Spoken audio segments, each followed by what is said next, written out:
It is week number 4 of the high school football season, and tonight, your Chardon Hilltoppers made the trek up to Lake County to take on the Riverside Beavers. How you doing, everyone? Matt Jaworski with you. My partner, Ryan Radke, will be joining us in a little bit. It is a huge matchup tonight. For all intent and purpose, the Western Reserve Conference title is on the line tonight. Two teams, Chardon, Riverside, both coming in undefeated at 3-0, and really neither team has been tested yet this year. You look at the scores, Chardon has won games by scores of 42-7, 50-0, and 37-6. Riverside, meanwhile, has won games by scores of 30-0, 35-0, and 44-14. And talking with both coaches this week, they realize that this game is going to be played at playoff intensity. They expect it to be physical, and it should be a defensive battle.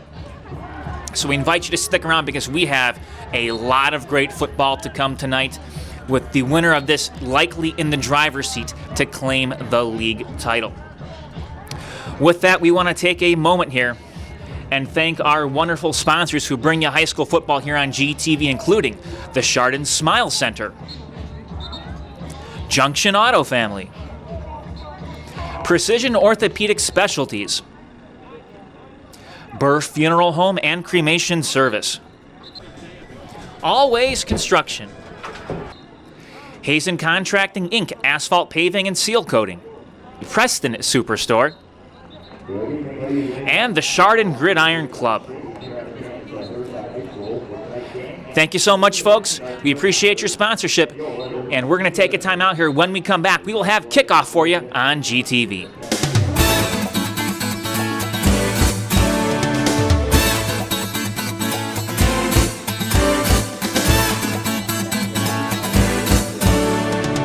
GTV brings you high school football, and we can't do it without some of our great sponsors, and we'd like to take a moment here to acknowledge them and thank them for their support. Our sponsors include Shoreside Plumbing.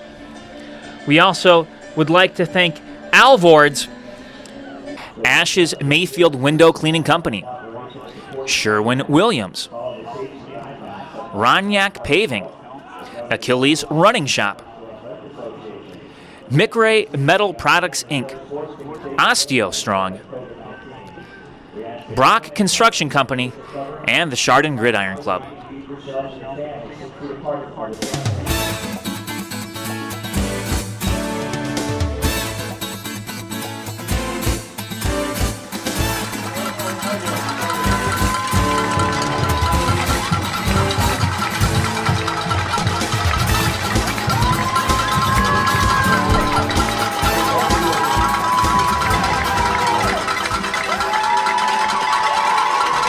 Here come the Hilltoppers.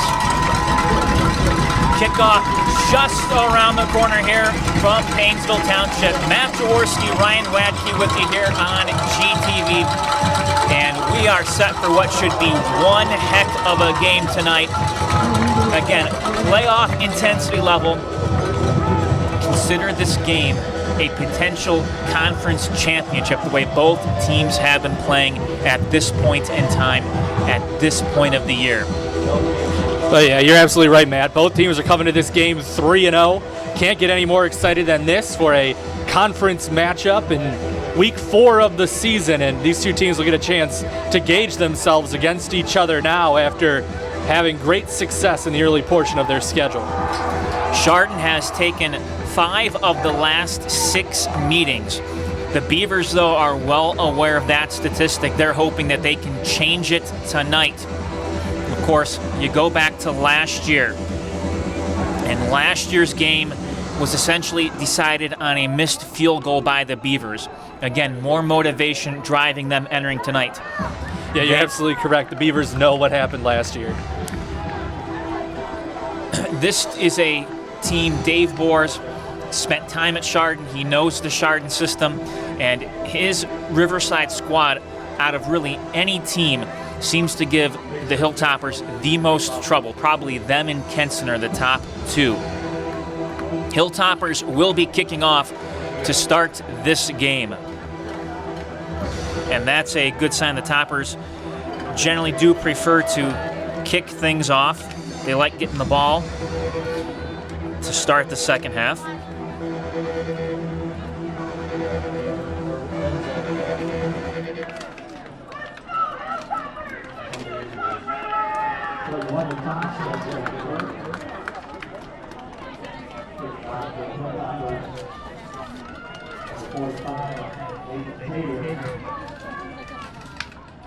So Chardon gonna break the huddle and start this game.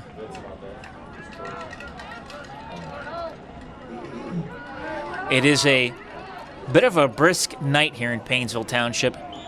Temperature is at 60 degrees and going to be falling throughout the evening into the upper 40s. Hopefully this game will be over before it gets to that point in time.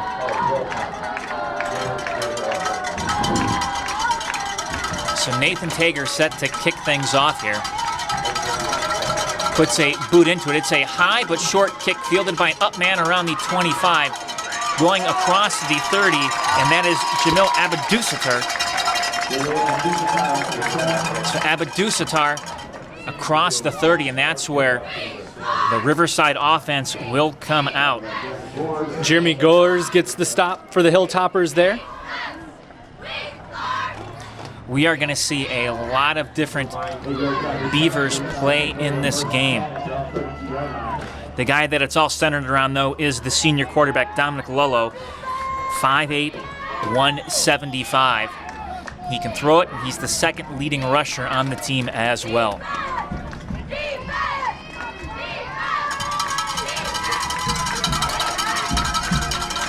From the gun, 4-receiver set, gonna hand it off across the 33 down to about the 35-yard line. Looked like Cayman Loker. Did a good job there to scoot to the right, get out of trouble, get a couple yards. Gavin Slife and Vince Ferranti in there for the Hilltoppers. We'll get to the Hilltoppers starting defense in just a second here. But you look at this offensive line for Riverside, guys like Alex Sy, Dylan Yoel, Matt Watson, Ryan Haffer, and Nick Messenger. These are big boys. The smallest one, 6'0", 220. And they have pushed a lot of defensive lines around. Bad snap. QB going to pick it up, and he's going to be dropped in the backfield for a loss. Christian Hall in on that stop.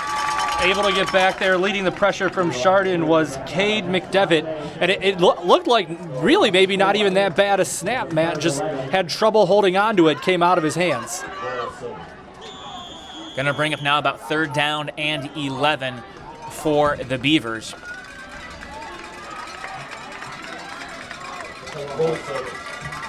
Riverside this year offensively has put up over 1,000 yards of offense.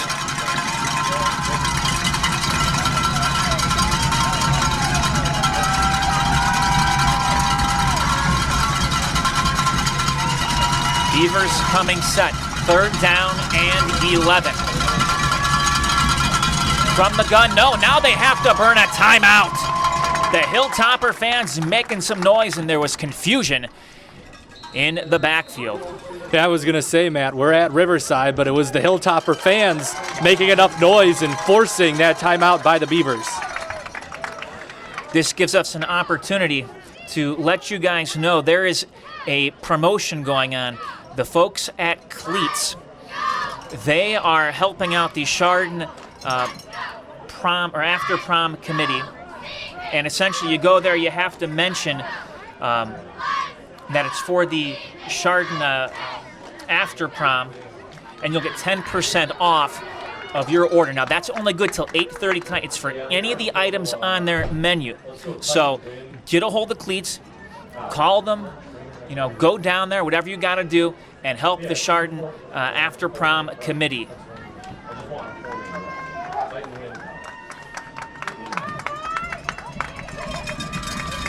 Ryan, interesting situation for the Beavers to call the timeout facing a 3rd and 11. Yeah, on their first series, but that's what a loud crowd will do for you. They're looking to throw the ball in the air right side. and it is going to be caught. That should be good for a first down. That ball was a little underthrown, but good work there by Matthew Spofford for the Beavers to just come in and bail his quarterback out, make the catch near the turf.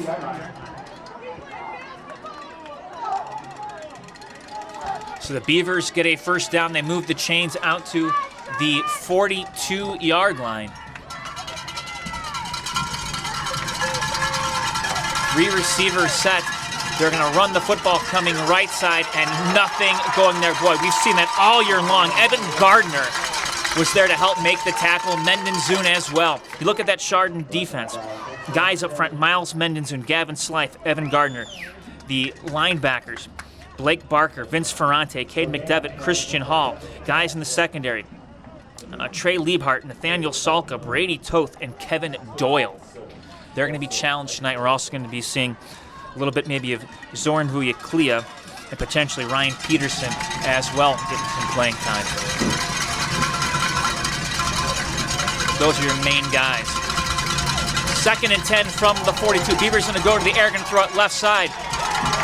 Incomplete. We're looking for Jameer Francis. Ball was a bit off the mark. Kevin Doyle in coverage for the Hilltoppers down there on the near sideline.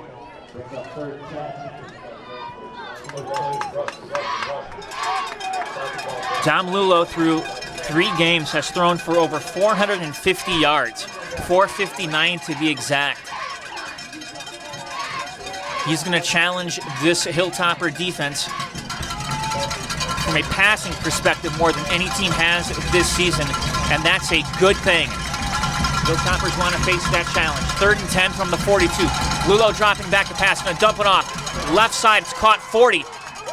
Up to about the 47-yard line, and no more than that.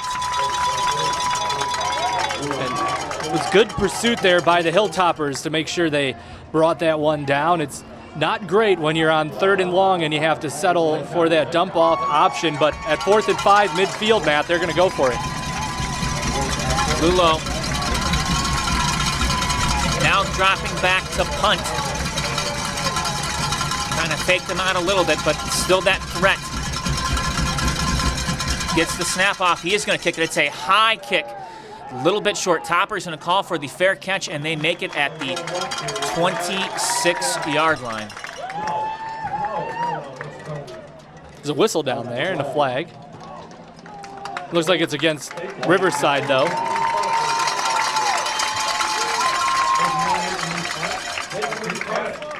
Pretty much the first defensive series you want there if you're the Hilltoppers, Matt. Riverside got 1 first down on a great 3rd down catch, but you're able to stall them out at midfield and get your offense out there on the field now. Just tell them what. He needs 1 more left to right. Now they're going to punt again, so we may be going right. You want to go flame red or beaver? Well, Hilltoppers will make the Beavers replay the down, and boy, that was a big penalty, going to push Riverside all the way back to the 37-yard line. Unfortunately, going to see if they get this ball around midfield. Yeah, and unfortunately, Ryan, from our viewpoint, we were at the back of the official, so it's tough to say what the call was right there. Toppers have no one back to receive this kick, but it's because Lulo is not in a position yet to punt. Now he steps up into that punting position. Cade McDevitt looks like he's coming in. No, they will be punting the football. Someone might have got a hand on it, but it's going to take a a Riverside bounce inside the 15 down to about the 11. Boy, Toppers took a gamble and they lost. Yeah, they didn't put anyone back to return the punt. Looked like they were going to try to bring as much pressure as possible, and the Beavers were able to get the punt off, and now instead of starting close to the 30-yard line, the Hilltoppers are starting back around the 12. So now out comes the Hilltopper offense. Drew Fetchick, the senior, 6'1", 185, flanked by 3 backs, James Pettyjohn, Sean Carr, and Evan Ash. Boys up front include George Lemaster, Nick Fay, Dylan Friend, Matt Klosky, and Jesse Disapata. They're going to run it left side. Pettyjohn near the 20, and a late flag comes out. spots in the area where you would think it's going to be assessed against the Hilltoppers, Matt, and the way everyone's walking, it looks like that's what it's going to be, and it is a hold against Chardon there. Get Salka and Drew in. Salka and Drew. So that penalty going to push the Hilltoppers way back Regular, yes. inside Salka their and red Drew zone. in for Jeremy and Vince. Yes. Half the distance to the goal will place the ball around the 8.5-yard line. Toppers going to bring 2 receivers into this game. Setting a third wide, fetch it, quick throw, it's caught. Right side across the 10, 15, 20, 25, and that's a great pickup by the Hilltoppers. So that was Brody Dotson down there on the reception for the Hilltoppers, coming out of the backfield on the screen pass. He was open up in the middle of the flat, and he was able to run up a big reception and extra yardage tacked on at the end for the Hilltoppers. Going to run them all the way up to the 41-yard line. So that's a big turn of events for Chardon. Well, Hilltoppers will take that.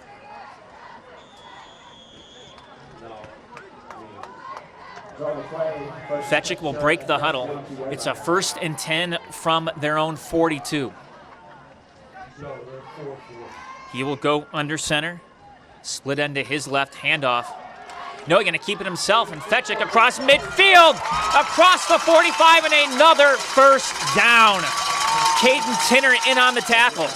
And that was a big tackle there, too, for the Beavers. If Tinner doesn't get in there, that's a touchdown, but that open field tackle saves Riverside for the moment. Brady Toth checking into the contest, brings in the play. Fetchick will break the huddle. Pettyjohn, Ash, and Sean Carr are the backs. Pettyjohn goes in motion, gets the handoff, going to come around the left side. Pettyjohn, no running room, maybe a yard or 2, but just could not get around the end. Yeah,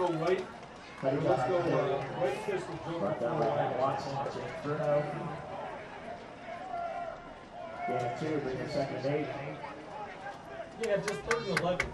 Just be smart about line. 2nd down and 8 for Chardon.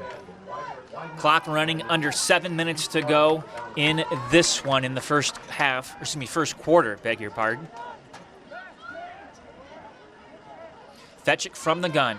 Going to keep it himself going right side. A lot of black jerseys around him. Might have got to the 41, but that'll be about it. Yeah, basically back to the line of scrimmage. Ran a bit of misdirection there, faked the handoff left, ran right, but Riverside does a good job to stay home and get the tackle. Nathaniel Salka, the big tight end, coming into the game. Now, we've seen it throughout this early portion of the season. When Salka comes in, he sometimes will move into that quarterback role, but not the case right now. Going to line up as a wideout to the far side. Carr to the right of Fetchick. Pettyjohn goes in motion. Fake handoff to Pettyjohn. They're looking for Salka down the sideline. Comes back, makes an adjustment. Hauls it. No, he can't hang on to it. I thought he had it there as he was coming down, but it was dislodged and fell incomplete. They got him one-on-one on the near sideline. They got the look he wanted, but I think that was great defense down there by Jack Longstreet, the corner, able to knock that ball loose. But they got the matchup they wanted. They got the throw, and it was completed. And I think it was just great defense that prevented it. Hilltoppers now facing a 4th and 6 from the 41, and they will elect to punt the football. So here's the junior, Alex McDonald, 6'3", 205. Good snap. High kick. Fair catch called for, and fair catch made at the 5. Tonight's special cablecast is funded by your cable subscriber franchise fees, and we'd like to again extend thanks to all the GTV funding communities, including those not funding tonight's contest, for their year-round support. They are Burton Village, Chardon Township, the City of Chardon, Middlefield Village, and Munson Township. Thanks again for supporting GTV, and thanks to all our viewers for their support. The response has been absolutely wonderful. We got them both.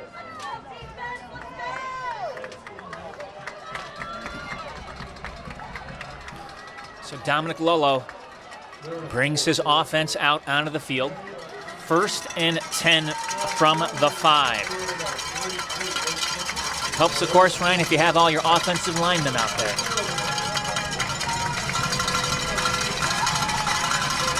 Boy, Topper faithful bringing the cowbells tonight. Hard to hear a little bit. Run up the middle, breaking a few tackles, running room across the 20-yard line, and woo! Boy, that was a close one. Blake Barker, potentially a touchdown-saving tackle. Yeah, that was great work there to just fight through the tackles. And you see that, you talked about over 1,000 yards of offense from the Beavers in the first 3 weeks. You saw a little bit of it there. When you've got a back that can just drag through tackles like that, that's a quick way to be able to have a great offense.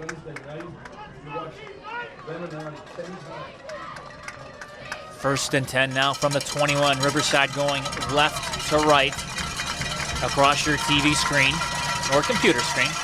They will hand the ball off. Hilltoppers not going to let him do much there. Salka came up to help make that stop. But there you see it again. You need 4 tacklers in there to bring them down, and that's the type of power running we're talking about here for the Beavers. But good work by the Hilltoppers holding that to a 3-yard gain.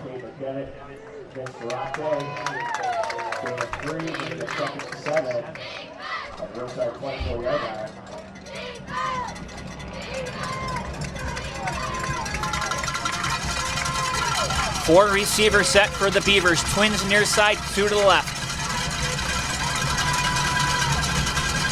Man going in motion. They will hand it off, making his way across the 25, and that's about it. That was Locker again. Good work there by Locker, just tough running. But again, the Hilltoppers get in there and set up a 3rd down and 5 situation here for the Beavers. Throughout this season, we've talked about the Hilltopper defense playing tough, and they are continuing to face a tough run offense by Riverside tonight. But so far, they've been able to limit the running attack of this team. Now trips near side, a receiver to the far side. Locker in the backfield. Lolo going to change the formation.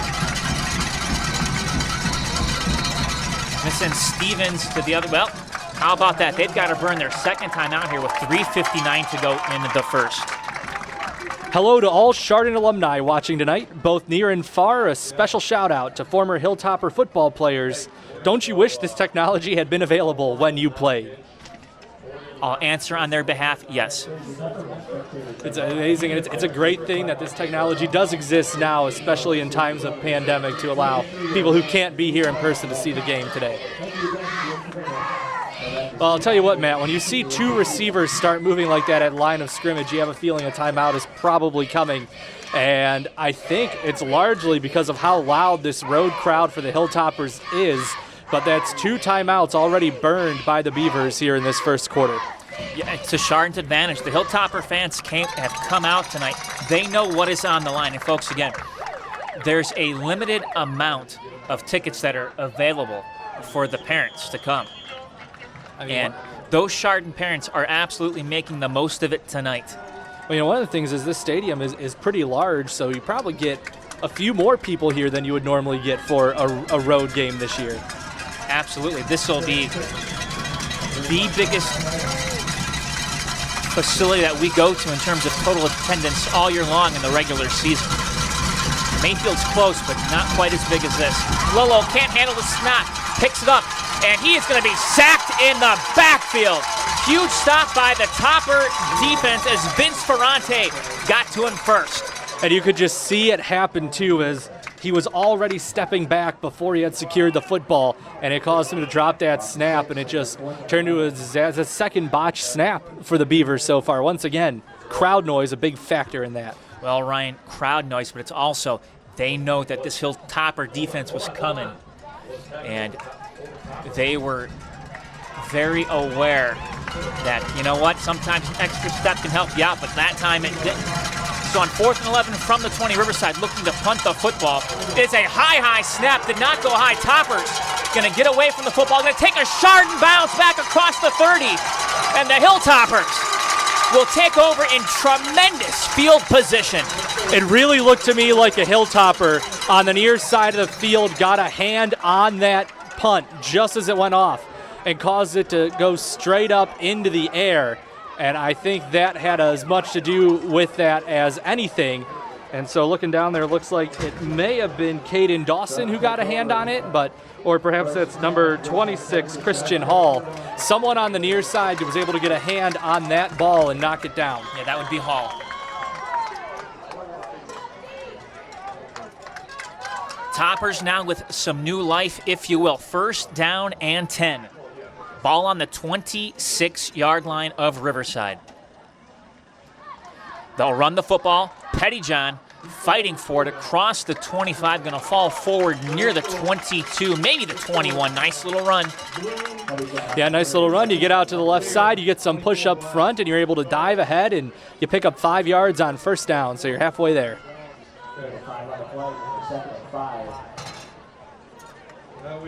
Well, we have seen the Hilltoppers give the ball to James Pettyjohn a lot.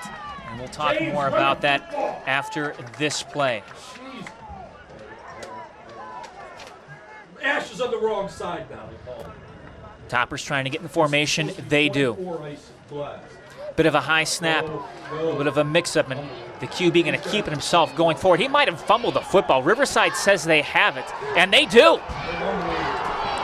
Ball comes out there. The snap came in a little high. It kind of looked like the way it developed. Maybe just it messed up the timing on the play, and everything went downhill for the Hilltoppers, and they eventually lose the football. Well, that is a huge mistake by the Toppers, taking points off the scoreboard. So the first turnover of this game, Matt, and it's Chardon who turns the ball over. And still, you know, if the Beavers starting at their own 21, if you have Chardon's defense, you like that spot on the field to be starting at least. You're pretty confident in your defense to get this ball back to the offense. Well, unfortunately, Ryan, that was the second play after that bad punt. It gives the Beavers a huge break. Lolo going to keep it himself, trying to go up the middle, and he will not go far. A lot of white jerseys around him. And so far on the defensive end of the ball, I think it's clear to see that Chardon has had the advantage and is winning that battle up front in the early going. And the Beavers' run game, 2 yards at a time, but they really can't get as much going. They had the one big run for the first down, but not much other than that so far in this first quarter.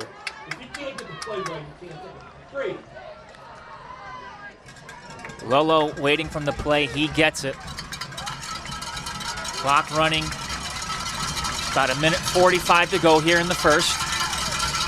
Lolo dropping back to pass, 4 receiver set, looking over left side, in and out of the hands.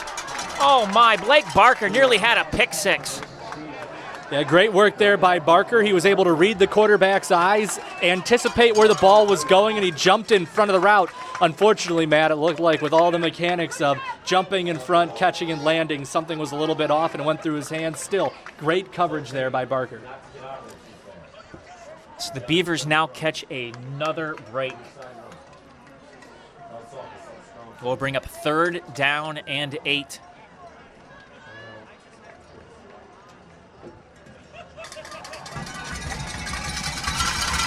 Three receivers to the left, 1 near side for Lolo. 3-step drop, facing pressure across the middle. Man wide open, it's caught 30-35 and brought down shy of the 40-yard line. A big first down. James Bruno with the catch. Good safe route. You do a little drag over the middle, get something open in some space, able to pick up a first down and get the offense moving, because Riverside has not had a whole lot of that so far in the first quarter.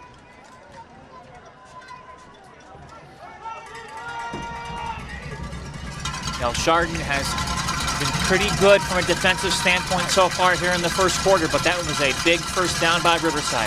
They're going to go back to the running game, and the Hilltoppers say, no way.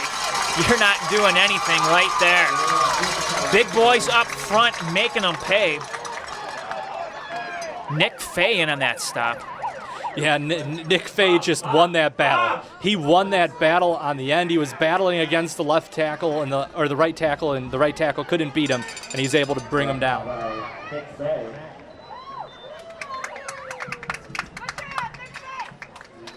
Clock running under 40 seconds to go. Likely, if they do a running play here, it'll be the final play of the first quarter. Looks like they're trying to time it up to be the last play of the quarters. They're really taking their time here to get this ball in and get set. Lolo flanked by 2 running backs, 1 to each side. He's going to pass the football, looking left side, feeling some pressure by Ferrante. Going to throw it. No, it is caught by Locker. Huge catch. I thought the QB was just going to throw it away. Yeah, instead he goes and he pops it up.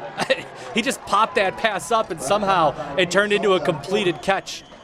Nice play for the Beavers to end the first quarter. Well, that will end the first quarter of play. And with that, we want to thank, again, our fine sponsors who bring you Hilltopper football here on GTV. They include the Chardon Smile Center, Junction Auto Family, Precision Orthopedic Specialties, Burr Funeral Home and Cremation Service, Always Construction, Hazen Contracting, Inc., asphalt paving and seal coating, and of course, the Preston Superstore. Well, Matt, we talked about in pregame 2 3-0 teams. They were going to come together in this conference matchup, get a chance to gauge themselves against each other, and through the first quarter, the defenses for both teams have shined. Painesville's forced to turn over. We've seen the Chardon defense really shut down the run. Seen some great coverage from both sides in the secondary. So far, in the first quarter of this game at least, the two teams seem to gauge pretty evenly, and defensively, this game has been a show. Absolutely, and I was joking with Jamie Ward, who writes for the Maple Leaf and also does some work here on GTV with him middle of the week. I said, it's going to be the first team to score. It might be the team that wins in this one tonight, because there might only be one score the way that these two defenses have played. And so far, your prediction could still be on track. Matt is scoreless to start the second quarter. Lolo going to hand the ball off. And again, the Topper defense making a big stop. They continue to say no way to the running game as Christian Hall comes in and makes the stop. Dominic Tromba had no chance. No, Christian Hall was right in his face in the hurry. That's been the story for the Riverside backs so far, on trying to run, trying to find the hole, and Chardon's letting nothing open up. Going to bring up a 4th down and 6. Riverside looking like they're going to go for it now. Showing a little bit of a punt formation. Lolo, good snap. Gets off an end-over-end punt. Going to take a Riverside bounce. And the Hilltoppers will come back out on the field. Looks like it's being spotted down on the 20-yard line, so that's where Chardon will start their first drive here of the second quarter. And we've talked about the Chardon defense. They've faced similar issues with the Riverside defense so far. Pretty strong in that first quarter. So out on the field comes the Hilltopper offense, a team that from a rushing standpoint is led by James Pettyjohn, who has 34 rushes for 344 yards and 6 touchdowns this year. Hey, let's go Wildcats. Get Salter ready. 1st and 10 from the 20. The give is to Pettyjohn. Makes a couple cuts up near the 24-yard line near side. Nice little job by Pettyjohn to find a slight opening, make something out of nothing. Yeah, pick up 4 yards. You stretch it out there to the right, look for the opening, and you just kind of dive forward. And, 4 yards at a time, Matt, will walk you down the field to the end zone. Absolutely it will. Nathaniel Salka into the game at QB. Salka from the gun. Going to hand it off. Coming left side near the 30. 1st down Hilltoppers, almost to the 35-yard line. I believe that was Ash. Yeah, let's go tight right team, 48 fire crack. It was Ash. Regular. Crack. So good look there from Chardon. Go with a little wildcat there, get the defense thinking, then you hand off on the sweep run to the far side of the field and pick up the 1st down. First down, Chardon out to the 34. Hilltoppers a tight formation. We'll send a man in motion. It's Pettyjohn, has the ball, 40. Pettyjohn cutting outside, 45 midfield to the 40 before he's hauled down from behind. Mason Stevens got him, but James Pettyjohn gets into Beaver territory. Pettyjohn got a couple of blocks there. The first was from Sean Carr, and the block from Sean Carr initially is what really opened up that big run and the first down for Chardon. So Toppers starting to put some things together offensively here.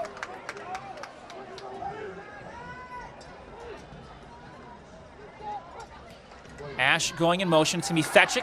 Fetchick 35, down inside the 34, maybe to the 33. Great misdirection play there. You fake like you're going to sweep it, and then you dive forward. And right now you can tell for the first time tonight, Riverside's defense looks a little bit back on their heels on this drive, trying to figure out what look Chardon's giving them. Oh, this is what that Hilltopper offense can do. It can leave you guessing. And a lot of schools, when they try to, and Dave Boers has openly said this, he will practice without a football and make his guys tackle everybody. Fetchick going to hand it off. Sean Carr up the gut, and Carr grinds out a yard or two close to the 30. Yeah, good work up front that time by the linebackers for Riverside to get the stop and keep Chardon to a third down and short at 3rd and 1 here. Ryan, you look at this offensive versus defensive matchup here, and you look particularly at the lines. Chardon, 260, 285, 285, 290, 200, McDonald 205, Lemaster 265. Hilltoppers, going to be Fetchick. Nice cut, gets the first down across the 25. Boy, he was a man away from breaking it. If it wasn't for Isaiah Drake, that would have been 6. I mean, it was a great play call, too, because you just did that little dive up the middle, and you could see Riverside's defense was kind of bought in on that dive up the middle. So quarterback delay, and he just comes around on the near side and is able to pick up the first down. That was a great play choice by the Chardon coaches. But we talked about that Hilltopper line against 265, 260, 285, 285, 290. You look at Riverside, 270, 235, 330, 220. They have some big boys up front, the biggest that Chardon's seen all year.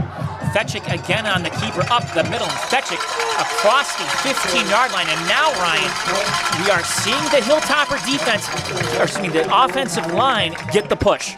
Yeah, and they're throwing so many different things at you right now if you're the Riverside defense. So on the last play, the quarterback, it was a delay and he came around the outside. That time, it was the quarterback diving up the middle, and it just all happened so quickly, able to pick up another first down for Chardon. 1st and 10 from the 14. Fetchick from the gun. We'll give it to Pettyjohn. Pettyjohn, a nice cut, will get close to the 10-yard line. So a gain of about 4 on that run. The Hilltoppers just continuing to be methodical. Yeah, and Pettyjohn did a good job there of finding the hole on the left side. Good work on the outside to open that up for Pettyjohn to run through it. And you talk about methodically, here you go. It's a 4-yard pickup.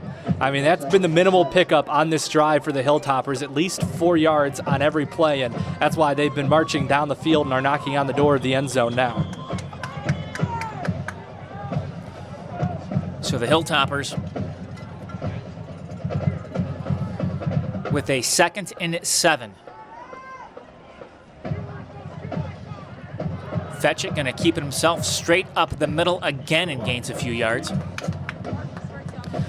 Riverside defense that time ready for the dive. They're able to get the stop, but you're absolutely correct. You pick up 3 yards again if you're Chardon, and it's bringing up 3rd down and about, looks like it's going to be 3rd down and about 5 here for the Hilltoppers. And inside the 10-yard line, you're in the area of the field where you could be deciding you might want to run 2 plays here, Matt, even if you don't pick up the first down.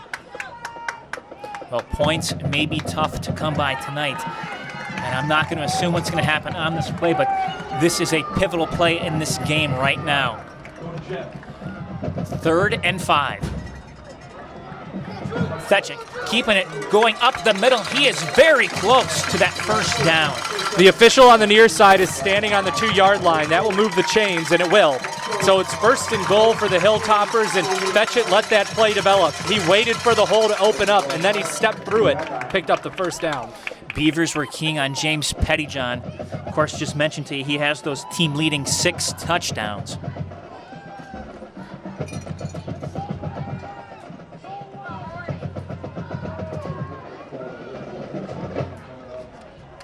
First and goal from the 2. Pettyjohn, is he in? Touchdown, Toppers! Pettyjohn just able to squeeze across the line to cap off a textbook drive by the Chardon Hilltoppers. Kept the ball on the ground, but they threw a lot of different wrinkles into that offense. They went left, they went right, they went QB, they went fake handoffs, they went up the middle, and kept the Riverside defense guessing all the way down the field into the end zone for a touchdown. And Nathan Tager out on the field to attempt the point after.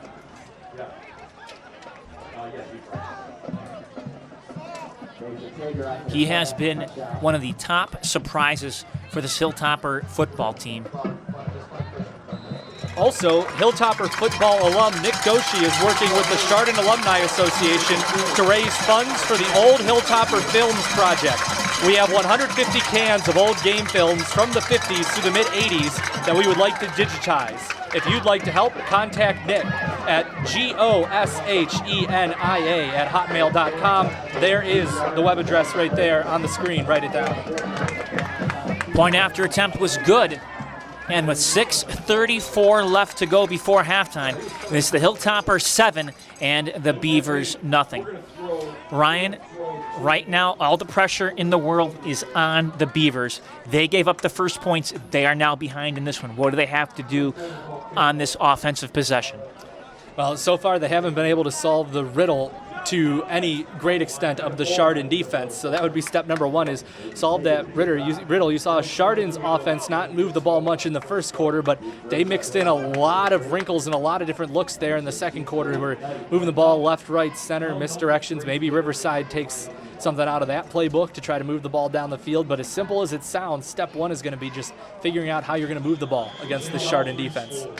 Well, this is a Chardon defense that has been stellar all year long. And they're about to get another chance at showing you how good they are after this kickoff.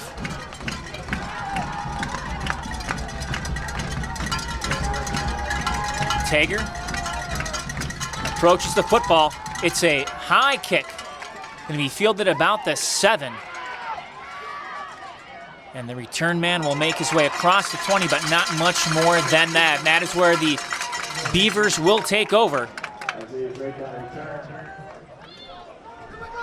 Get out to the 23-yard line here to start this drive, and we'll see what Riverside can come with. They've had a couple of nice plays for first downs, but overall they've really been missing the big plays so far in this game, and the Chardon defense has just been so good yet again tonight. Well, for the Hilltoppers, senior linebacker Vince Ferrante leading a punishing charge. He has 29 total tackles on the season, 17 solo. Of course, this is entering tonight with 3 sacks, 9 tackles for a loss, an interception, and 1 fumble return. That pick, by the way, he took it for 6. Lolo going to look to throw the ball right side, has a man open. It's caught near the 30. And they will pick up the first down out to about the 35-yard line. Nice play there. Run a little curl route with the defensive backs and a little bit of a zone look there for Chardon. Nice soft spot on the far sideline to make the catch and pick up a first down. Well, the Riverside Beavers have had some success tonight, Ryan, passing the football. Running, not so much, but this has been the one portion of the game where they've been able to spread the field out a little bit and make some positive plays. From the gun, Lolo looking to throw again. Quick throw right side. It is caught again, and that's going to be another first down. Well, he's going to Jameer Francis twice now, and it's pretty much the same exact play. Yeah, I was going to say, they run the same play twice. It worked the first time. A little more traffic over there the second time, but still, that was a nice route Francis run to get himself open on the sideline, and it's another first down catch. So we talked about what could Riverside do while they're going for these kind of safe little routes to the sideline to a connection that they obviously like, and they picked up a couple of first downs to get the ball moving. 1st and 10 from the 47. Riverside starting to move the football. They go to the run, and the Hilltoppers say, try it because you're not going anywhere. Yeah, eventually you're going to go back to the run, and Chardon's defense has shown that they're not going to give you anything up front. And the defensive line for Chardon so far winning that battle against Riverside's offensive line in the first half, and just nothing for the Beavers there. It has been a rough night so far for Cayman Locker. Do not have any stats on him, but Ryan, he has not had maybe one good run, and that's been it. Lolo going to send a man in motion, dropping back the pass, feeling some pressure, going to dump it off, and he got it away. Going to bring up 3rd down. Not a lot of containment there for the Riverside Beavers on offense, and there were 4 Hilltoppers in the backfield, and it was just all you could do to throw the ball away and avoid taking the sack. Now this will give the Beavers a chance to catch their breath for a second here. They do. They come to the line. Lolo from the gun will fake the handoff, looking over the middle, and the ball is going to be dropped. Man, so many white jerseys, I thought it was going to be a pick. It was thrown into traffic. It was Nate Salka who had his hands on the ball and couldn't quite hold on, but I think maybe a hand in there for Spofford for Riverside as well is why he couldn't hold on, but that was a dangerous pass. That was right in the middle of that defense. There were about 4 Hilltoppers in the area, and could have been a pick 6 for Chardon if they could have pulled it in.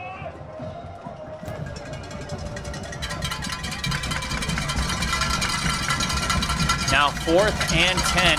The Beavers showing some punting formation.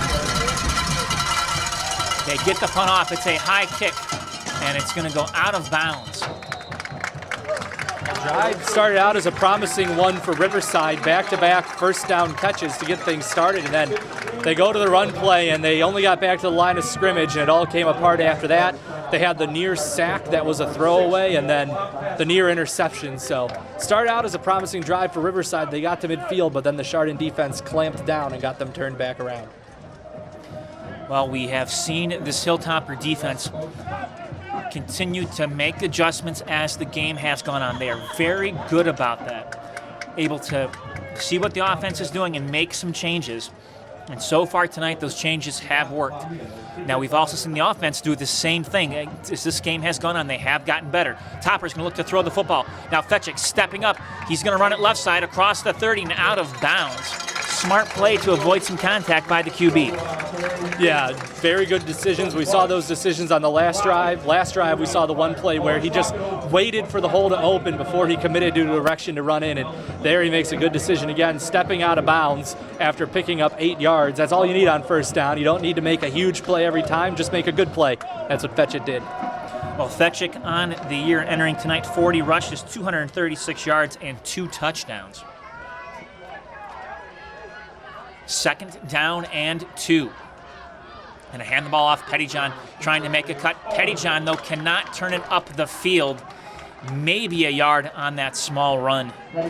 He was able to get the yard, though, because he had good field vision on that play, Matt. He looked like he was stretching all the way out to the right. Last second, he saw a little gap open. He stepped back to his left, and that's what got him the yard, or else he would have been back at the line of scrimmage. So good vision there to at least pick up 1 yard on the play. 3rd and, I don't know, Ryan, I'm going to say about a half yard to go. It's one of those old ones where you could potentially fall forward on it and pick up the first down. Yeah, we have not seen the Hilltoppers do that this year. Yeah, let's get on the ball and go play forward. Might be a spot where they go fullback dive. They do, and the Hilltoppers get the first down. The big man, Sean Carr, going straight up the middle. Yeah, when you got a big fullback like Carr, that's what you'll do in that situation. Just hand the ball off to him and say, you could pick up this half yard, and that's exactly what Carr did. That young man is like a battering ram, and Showed you his capabilities right there. Fetchik going up the middle again, and Fetchik gains a few yards out to about the 40. Yeah, that classic Hilltopper misdirection there. Fake the sweep run and then QB dive and pick up 3 yards. Looks like they're going to spot it at 2 yards, 2nd and 8. Now keep this in mind as the clock runs under 3:30 to go here. Toppers do have all of their timeouts left in this one. Pettyjohn in motion, and it's going to be Fetchik again. Fetchik picked up a couple right there, but all of a sudden, those big openings are not there. Yeah, on the last drive, Chardon really was getting things opened up. Looks like maybe the Riverside defense is staying at home a little bit better than they were on the past drive. Perhaps just getting back onto the sideline and having a discussion with the coaches got everyone on Riverside back to where they were in the first quarter when it was much more like this and there weren't big holes open for Chardon to run through. 3rd and 6 from the 42. Jump the wall. Jump the wall. QB, Fetchik going to keep it himself, trying to come right side. No, wrapped up and dropped for very little gain. Boy, Jameer Francis, that young man has been everywhere in the field tonight, made another tackle. Yeah, he's been keeping a close eye, it looks like there, on Fetchit, and he had his eye on Fetchit all the way down and was able to come over and get the stop, holding him to a gain of 1. And if he doesn't do his job on that, Fetchit could break free. So good work by the Riverside defense.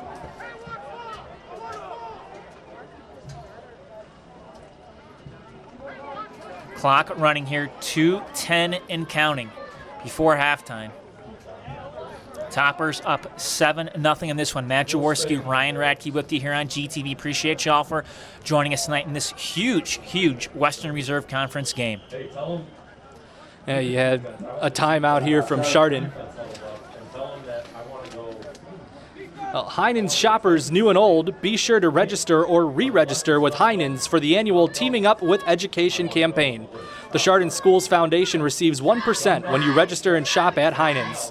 CSF and Heinen's have been connected for over 15 years through this program, and hundreds of Chardon students have benefited.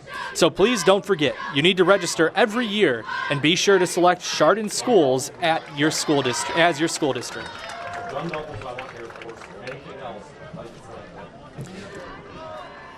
Now, Matt, we talked about big conference game here. 2 3-0 teams getting a chance to gauge themselves against each other. It's 7-0 Chardon, but overall, this game has been played tough and close as we expected at the outset. Well, absolutely, and it's been 2 physical teams going at it. McDonald back to punt, a stellar punt. Ball will be fielded around the 23, but the return man has nowhere to go. And the Hilltoppers defense coming back out on the field with just under 1:45 to go. And 7-0, and so we'll see what Riverside decides to do here. They do have to kick to start the second half. That's what you mentioned. Chardon likes to do that, and so Chardon will receive to start the second half. So it'll be interesting to see what Riverside decides to do here. You don't want to make a mistake and risk giving Chardon a 2-for-1, but at the same time, you don't get the ball and you have it now. Maybe Riverside will see, losing those 2 timeouts early could come back to affect Riverside's decision-making here with 1:44 left in the half. With their big playmaking ability, Ryan, they do have the potential to move the ball rather quickly down the field. This offense can do that. Lolo from the gun, looking to throw, quick right side, receiver screen. It's caught across the 30-35 and up near the 37-yard line. Looked like it was James Bruno with the catch. Screenplay out there on the far side. He was lined up as a receiver in the slot, was able to make the catch and get ahead, and very near a first down. I'm going to call it just short, 2nd and 1. Toppers will give them that play all day because it's taken precious time off the clock because they could not get out of bounds. Near 1:12 to go here before halftime. Lolo looking over the middle, now going to throw down the field right side. Ball up in the air, and he overthrows his intended target. Now a flag comes out. Oh, that's going to be a tough call to take, but they're going to call it as a defensive pass interference against the Hilltoppers. I mean, Matt, we're all the way on the other side of the field, so it's tough to tell from our angle, but that's a difficult call to take. Riverside got the look they wanted. They got the one-on-one matchup out there on the far side of the field, and they went for it, and they get the interference call. Well, they did. The penalty right there will give them a first down just across midfield at the 48-yard line. Minute 4 to go before halftime. Topper fans cranking it up a notch. Lullo gonna hand the ball off. 45, 40, down near the 35-yard line, and the Beavers pick up a huge chunk of yards on that run. Gives them a first down, so it's going to momentarily stop the clock here as the chains get set. And, Riverside now, they're in striking distance. They still have one timeout left with 50 seconds. Good start to this drive for the Beavers. That was a great call. They spread the field, and then on the draw, they ran it. Lolo now looking back, stepping drop to throw the football. Has a man. Did he make the catch? Yes, he did, inside the 16-yard line, but there's a flag on the field. Yeah, this one's not going to stand. There's holding against the Beavers down here at the line of scrimmage. This one's going to be coming all the way back. Or is it against Chardon? The flag is in the offensive backfield. A face mask against Chardon. Wow. I didn't see the hand on the mask from up here. Did you see it from up here, Matt? I did not see it from up here. Ryan, I was looking at the receiver on that one, and that is a huge, huge mistake by the Hilltoppers, because now that will be tagged on after the catch. So catch was made, and then they're going to tack on the yardage after that.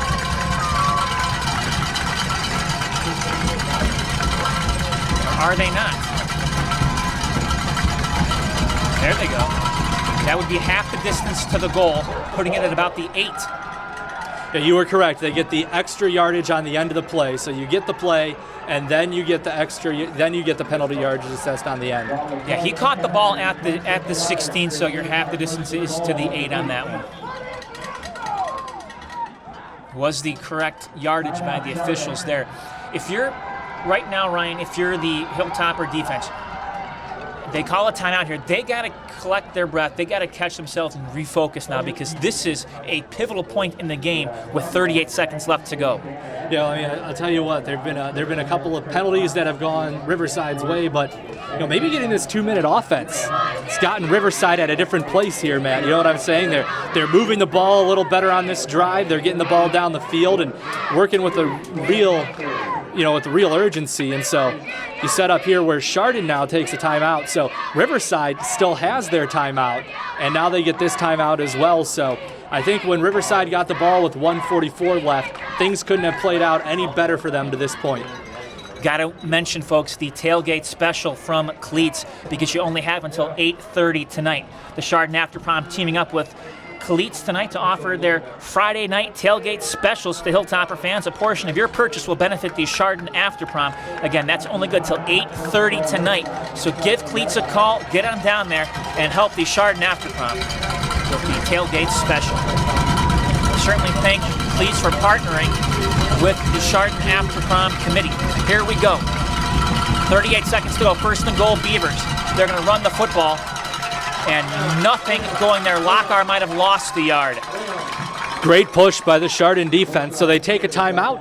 As you said, take a timeout, collect your breath, get back out there. That's what the Hilltoppers do, and they're there to make a good stop. Short pickup of 2.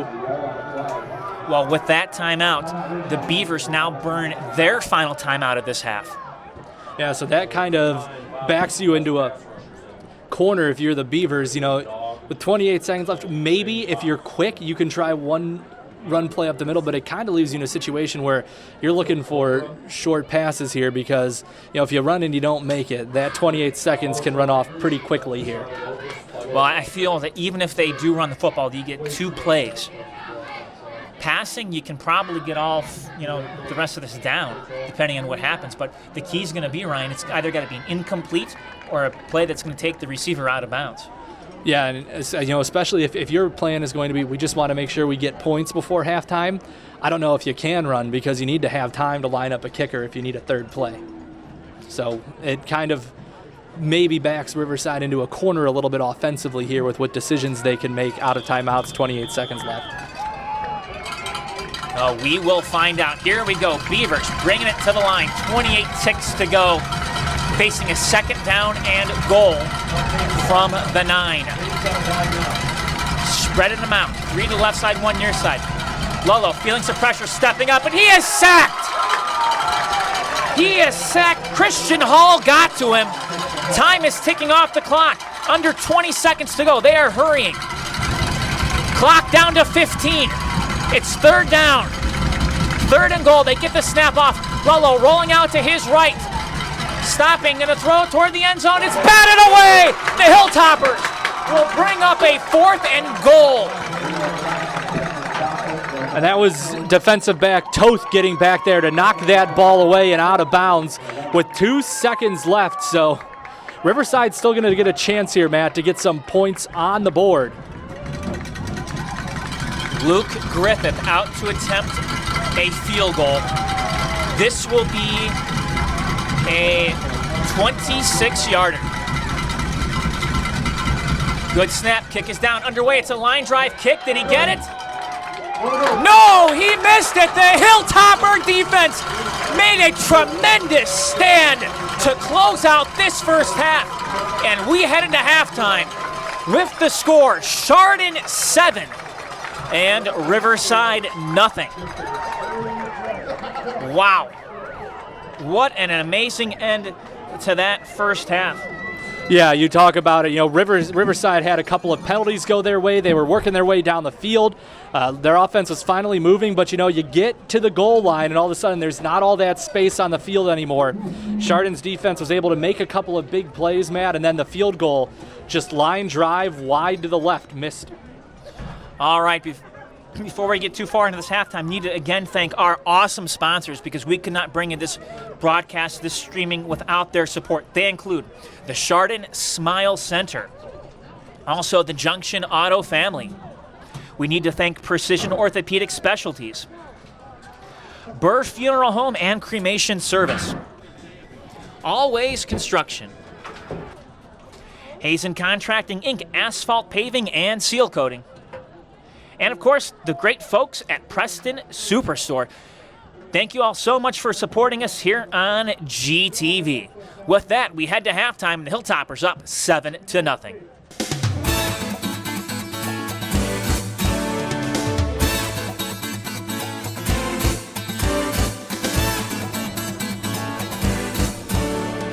Welcome back, everyone, to Painesville Township.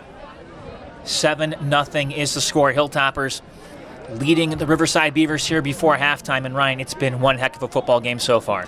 It really has. A defensive battle. Chardon put together a great drive in the middle of the second quarter there.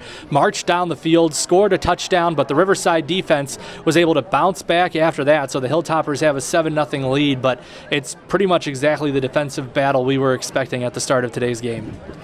Well, speaking of today's game, we could not be doing this, folks, and I know I say it a lot, but we could not be doing it without these awesome and amazing sponsors. They include Sherwin-Williams, also Ash's Mayfield Window Cleaning Company, Shoreside Plumbing. We also would like to thank Alvord's. We'd like to thank Achilles Running Shop and Ronyak Paving.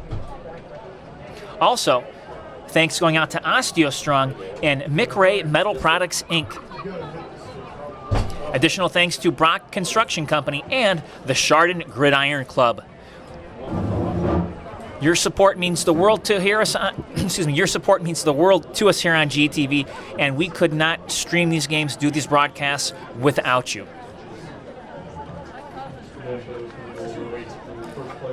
With that, we are going to take a quick timeout here. We've got about a little bit of time left as the teams continue to warm up. When we come back, though, we will have the kickoff for you from Riverside.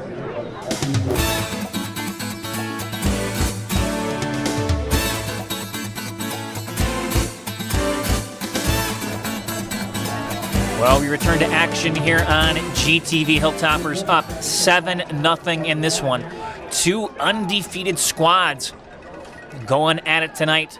The Riverside Beavers hosting your Chardon Hilltoppers, and this has been a great rivalry. Dave Borisicos knows this Hilltopper coaching staff, knows this Hilltopper system, but has not stopped Chardon from winning 5 out of the last 6 meetings. Strong kick, going to be fielded near the 5, up to the 10.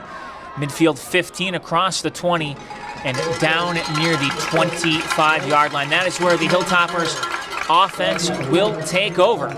And Ryan, it's an offense that we saw them put up 7 thanks to a really good series there late in the second quarter. Yeah, that was a great drive there, and we saw a little bit of everything. We talked about it at the time it was happening. Run left, right up the middle, QB dive. The QB comes around. You fake handoffs, all kinds of misdirection in there, and it was a great drive. Well called for the Hilltoppers, and they got down into the end zone for the touchdown. Was a 2-yard James Pettyjohn touchdown run. That has been the difference tonight. Beavers had a chance before halftime, but the field goal attempt was no good. Fetchick will hand it off. And up the middle. No, it fumbled the football. Hilltoppers say they have it back. Boy, that could have been ugly right there. Yeah, Hilltoppers able to fall back on it. I saw the ball come loose. It looked like a Beaver was able to get a hand in there and knock the ball loose, but able to recover were the Hilltoppers and not lose possession and pick up 5 yards. So what's the old saying, Matt? No harm, no foul, and you just move along. Not until you look at films tomorrow. For the moment, no harm, no foul. Fetchick sends 2 receivers out to the left side, 2 backs with him. Now he's going to send a receiver out. Ball's caught. 30, 35, 40, 45, midfield, down to the 40, to the 30, the 20, the 10, touchdown Toppers!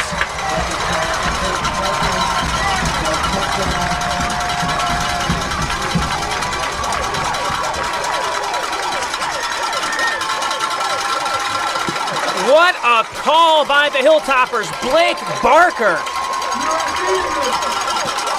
Wow. It was just a little screenplay for Parker. Get him out open on the left side, and he had nothing. After a block, he had nothing but open field in front of him. He goes all the way down for a touchdown. So think about the swing there for the Beavers now, Matt. You missed the field goal just before the break, and now less than a minute in, you give up a touchdown. 69 yards on the touchdown reception, and Nathan Tager out to attempt the PAT. Good snap. Kick is underway. It is up, and it is good. So with 11:02 left to play here in the third quarter, the Hilltoppers are on top, 14-0. Well, Chardon Superintendent Mike Hanlon, Assistant Superintendent Steve Kofel, and his crews, CHS Principal Doug Murray, his assistant principals Doug Hyam and Ryan Bandera, and of course Athletic Director Doug Snyder, all need to be thanked for their incredible effort. Thanks to Riverside Superintendent Jim Callis, Athletic Director Dave Boers, and the Riverside Tech Department for their help in getting things set up so we could stream the game tonight back to Chardon. Ryan, I want you to think about this. You look at the scores for Riverside this year. They defeated South 30-0. They knocked off Little Miami. Boy, that's a pleasant 9-hour round trip down to the Dayton area from here, 35-0 in week 2. And then last week, boy, they annihilated Perry 44-14. So these 14 points that the Toppers have scored tonight equals the most points that the Beavers defense has given up this year. And meanwhile, it highlights the level that Chardon's defense is on to slow down that offense that was putting up all those points. The Beavers have not seen defense like they've seen tonight from Chardon yet this year. They have not. Boy, you go back to that play call and the 69-yard touchdown reception. What a tremendous call. Across the 15-20 now right side. A little bit of running room, 25-30. And that's it. Around the 35-yard line. Barker again there. Gets the stop. Boy, he's Mr. Everywhere right now. Yeah, he's back in there after the touchdown and gets the stop, but it was a lot of times you see the cut back across the field and it doesn't play out the way you want it to. Played out pretty well for the Beavers there. It gets you about an extra 10 yards and puts you at the 35-yard line to start this drive. And the way Chardon's defense is playing, Matt, I know it's early in the third quarter, but this drive sure does feel critical for Riverside. The third quarter is where the Hilltoppers have exceeded and accelerated all year long. And I say accelerated because it's when they have really blown these games wide open. Lolo from gun, no. It's a bad snap. Boy, I could not see it from my vantage point, Ryan, but I don't know if the center snapped it. It might have. Yeah, we were obviously, I mean, the ball never left the line of scrimmage, so we were screened from exactly what happened to it, but there really was no snap there. Either that or he thought the QB was right behind him and just dropped it.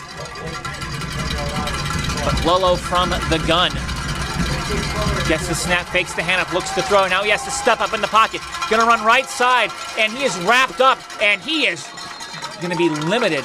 Maybe a couple yards on that run. Again, a lot of white jerseys around him. Yeah, just so much pressure from Chardon, and the Riverside offensive line is doing the best they can, but Chardon's defense, they just keep coming at you, Matt. And when we've seen the Beavers successful in the air, it's been on shorter, quick slant routes or maybe a quick out route to the sideline, but there's not been time to step back and throw for Riverside tonight. 3rd and 7. Lolo dropping back the pass throw over the middle is caught for a first down. James Bruno, boy, he has made some big catches tonight, and he puts him near midfield. Yeah, and that's in the middle of the field, too, so you're going to get hit when you make a catch in that spot. And Bruno still steps up and makes the catch, and it was good work there, too, to step around the pressure to get the pass off. Well, the Beavers are looking to answer the Hilltoppers' touchdown. Are you talking to Coach down there? The lineman?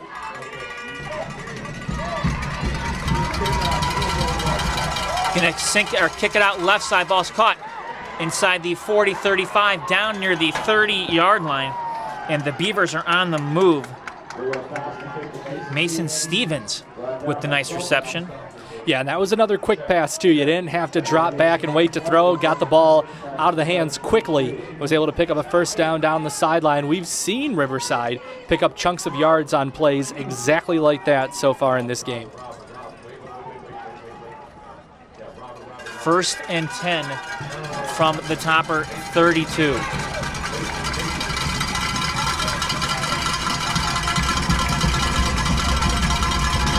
Three receivers to the right. They've got trips. One receiver left.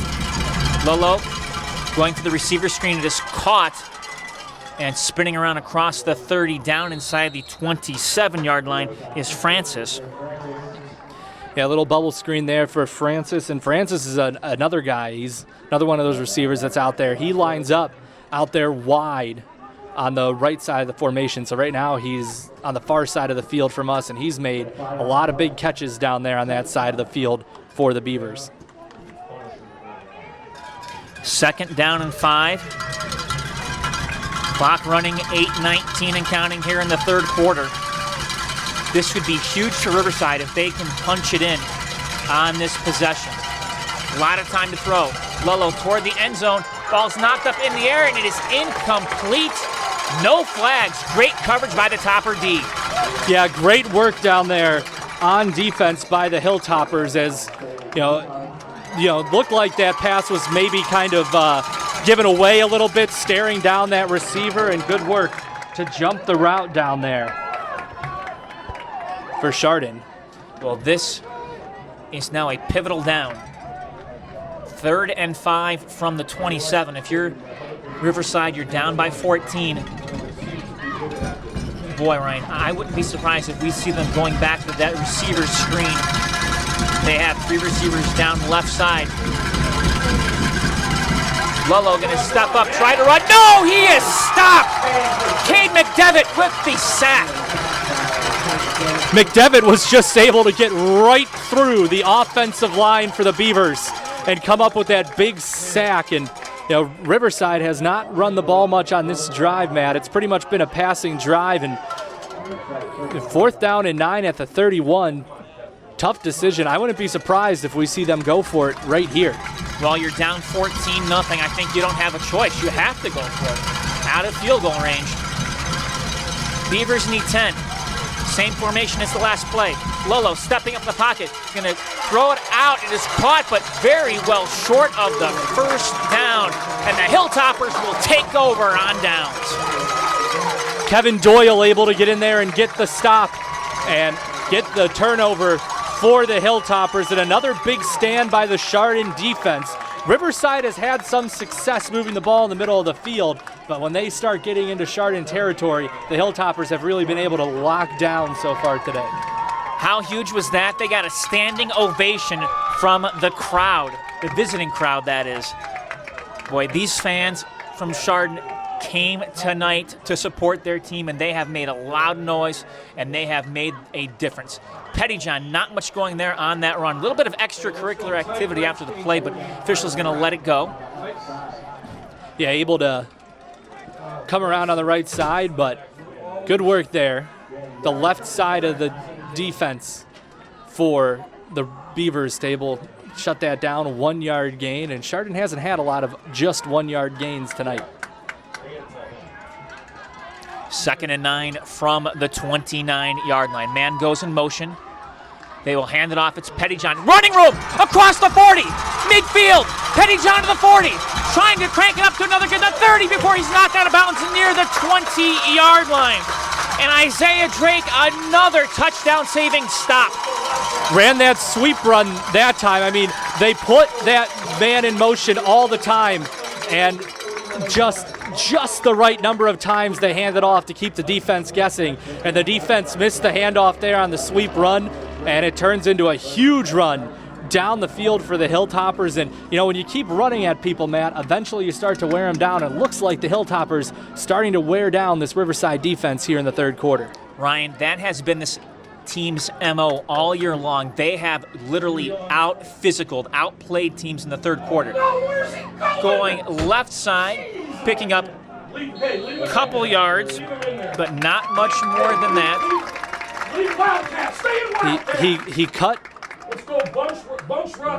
He cut in to the line there, and there's a lot of traffic, but still he's able to pick up 4 yards to make it 2nd and 6. Salka going to remain in the game. That wildcat formation, if you will, although we say wildcat, but it's just a different QB is what it is. It's not a traditional wildcat, if you will, in that sense that we've come to know in the college and the NFL level. Salka straight up the gut, first down and more, across the 7, down near the 5, and the Toppers moving the chains. Yeah, and Salka able to keep it going there and see if he stays in the game now after that successful run forward for the first down. Entering this one, 5 carries, 55 yards, and 2 touchdowns for Salka.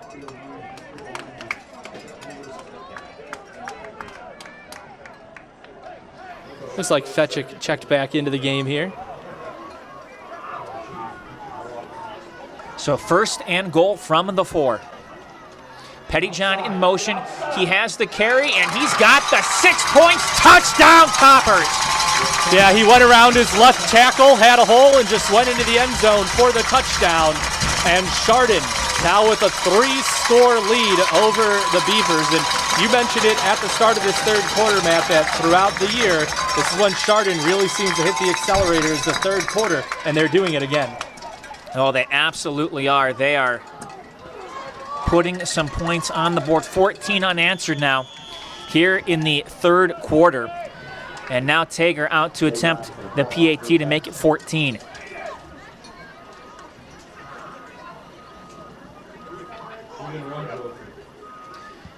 Kick is underway. It is up in the air, and it is good. So with 5:40 left to play in the third quarter, the Toppers now lead their rivals, the Beavers, 21-0. Well, the Gridiron Club is seeking sponsorships for the remaining Hilltopper football games. We have 2 more regular season games, and then the playoffs start. We are assured of 1 playoff game, so that means your sponsorship will help support 3 games. Streamed and replayed on GTV. Contact Tim Semler at 440-487-3116 or Alex McDonald at 440-251-8214. Get in the game with Hilltopper football sponsorships. Well, folks, you do not want to miss it. You want to be a part of it. It's a shame in a sense, and I understand, Ryan, that there are precautions that need to be taken, and we've talked about it throughout the first 3 games of the year that, these players, these coaches, they have not taken for granted the ability to play football. They understand with all that's going on, but Boy, this team has just been so good. And folks, if you want to see Hilltopper football to the very end, if you're able to sponsor, we ask you to please do so. Get in touch with the Gridiron Club. There's going to be a lot of great football coming up. And, I hate to say it, regular season, we're down to 2 more games. That's it. Then the playoffs start. Boy, anything can happen come the postseason.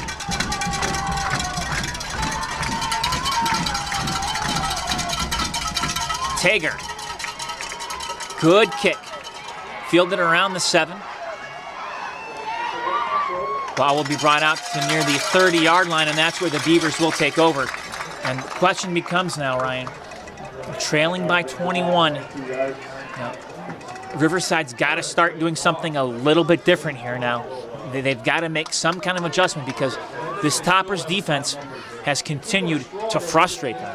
Well, and I think we kind of saw what Riverside felt about the game situation already. After going down 14-0 on the next drive, they didn't see them try to run the ball. They were keeping the ball in the air. They were trying to get big chunks. They know the defense they're up against right now, and so we already saw them down by 2 scores make an adjustment in their offense, and now they're down 3 scores. Well, Lolo gonna clap his hands and await the snap. He sends a man in motion, trips near side now, looking to throw. Now he's gonna step up in the pocket. Got the ball off. It is caught. Gonna be a short gain, and that time looked to be Francis again. Jameer Francis, well, he's had a nice night. He has. We talked about him earlier. He lines up wide. Right now he's on the right side of the formation, so the far side from us, and he actually came back to that. His quarterback got in trouble, got flushed out of the pocket. He saw that and came back to a point where they could connect and at least get positive yardage, and they end up picking up 8 on the play. Well, the senior has a connection with his QB, and we've seen them hook up a lot of times tonight. And the other thing interesting is they've gone to that right side more often than not throughout this game. Lolo looks left. Now stepping up, being flushed out again, putting it up in the air, but he's going to throw it well out of bounds. And that was a smart play call there, as they couldn't get anything open. That time you're rolling the quarterback out. It's flagged back at the 25-yard line. It's going to go against the Hilltoppers again.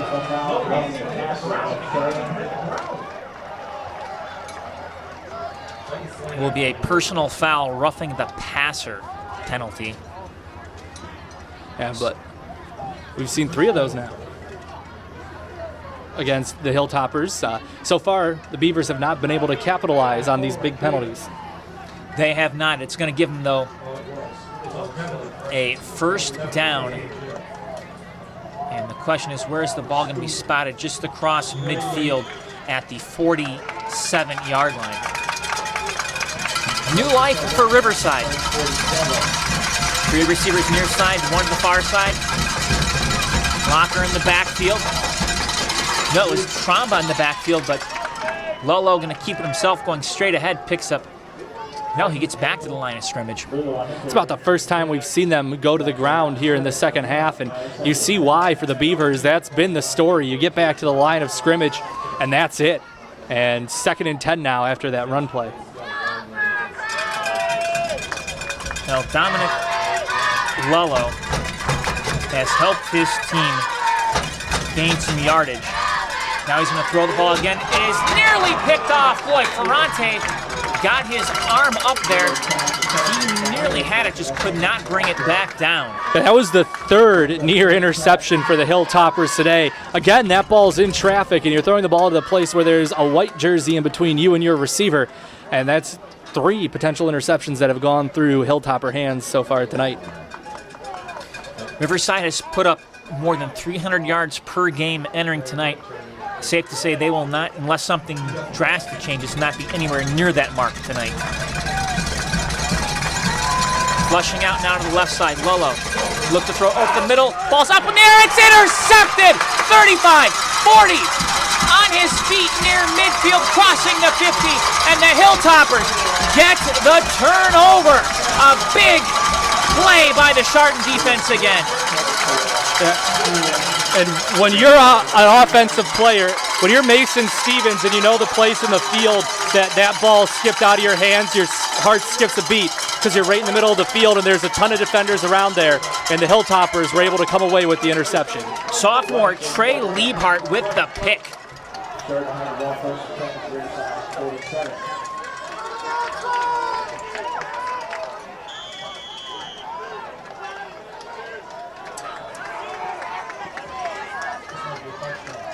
Topper's going to run the football. Pettyjohn cut inside. A flag comes out. And it's going to be a holding call against the Hilltoppers. So that's going to put the Hilltoppers back 10 yards there on the hold. Still, they're coming out offensively up by 3 scores. That's a huge turnover in this game. Close one at halftime is now getting into blowout territory here, Matt, in the third quarter. Toppers have had a running clock in every game they have played this year. Ways to go before they're at that point. But the way that this momentum is going, they could very well be at that stage later on in this game. If you're the Beavers defense, you've got to bear down here. Toppers will run the ball again, making it up to about the 49-yard line. Was Pettyjohn on that carry. Just slants to the left there, gets ahead, out near midfield. Picked up 6 yards, you got a ways to go. You were at 1st and 20 after the penalty, but that's the first 6 picked back up.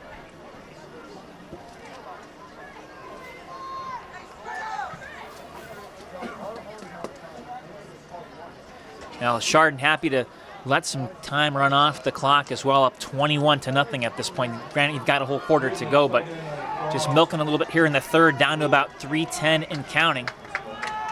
Toppers trying to get everyone in position. Get the ball snapped just in time. Fetch it, dropping back the pass. Going to throw it left side and incomplete. Couple of guys in the area, but no one really able to get it. Riverside was able to get a little pressure on there. The throw came out and not able to get it to anybody. So 3rd down and 14. Let's see what the Hilltoppers can come up with here. Yeah, they're looking, I think, on that play for McDonald. He was the closest guy, but, Fetchick wasn't comfortable making that throw and just put it where no one could catch it. They lived to play another down. Smart football play. And watch this now. Nathaniel Salka checking into the game. He could very well be getting a pass coming his way here.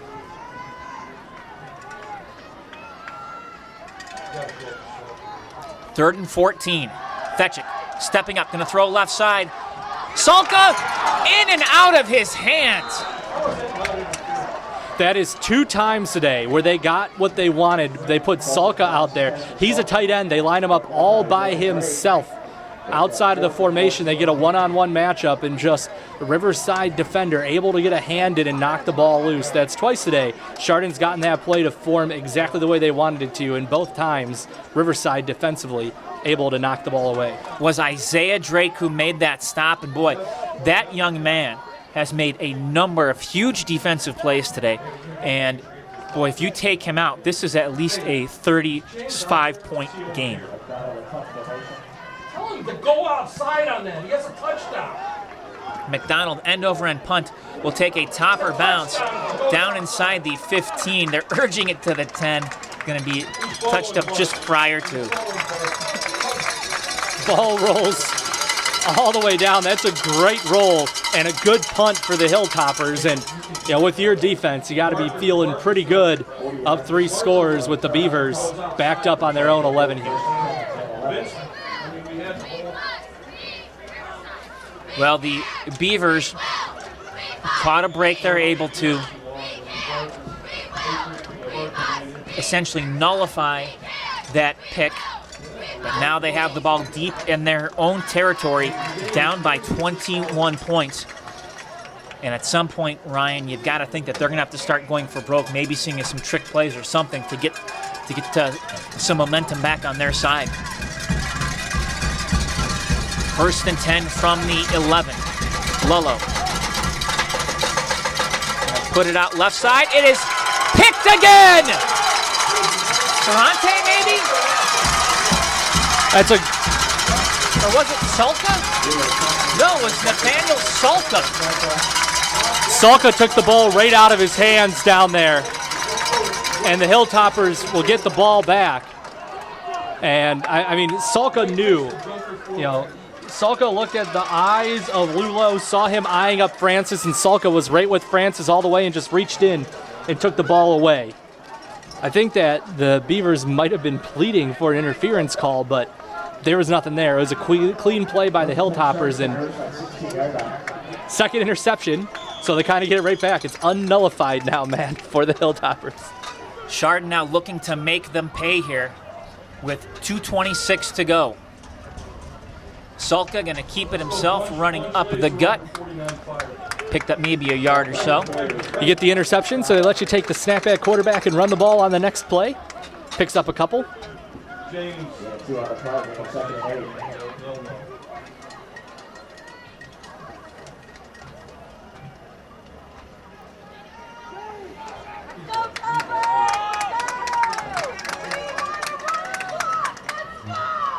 Fetchick from the gun. Tight formation. Going to give it to Pettyjohn. Pettyjohn between the tackle left side. Down to about the 12. Good work there by Pettyjohn. He found the hole, ran through it. 3rd down and 5 now for Chardon. Now Hilltoppers just continuing to pick up a few yards here, a few yards there. But they are looking for that big play here to get the first down on 3rd and 6. Pyle moves forward, and it's a touchdown for the Hilltoppers. Drew Fetchick emerged from it, and he got a touchdown, and Chardon in control now, 27-0. Faked a handoff on the halfback dive, and then Fetchick, a little bit of a delay there, and Fetchick just kind of emerges from the crowd and dives forward for the touchdown. And so that second interception, the Hilltoppers able to take full advantage and extend their lead.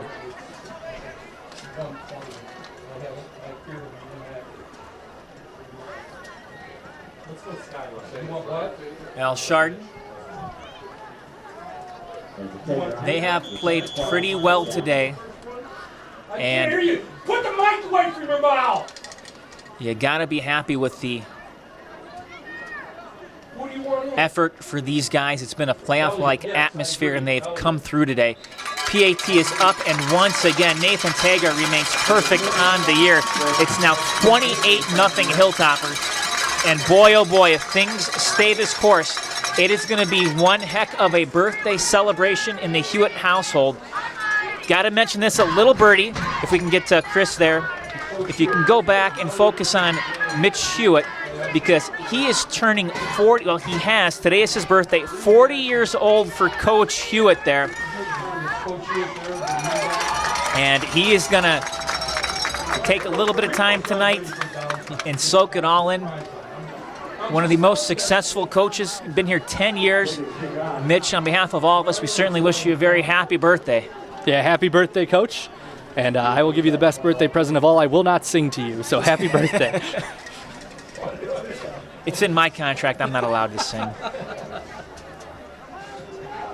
But boy, oh boy, you know, Ryan, this rivalry between these two schools, and we've talked about it year after year, it seems, the way that Dave Boers knows the Chardon system.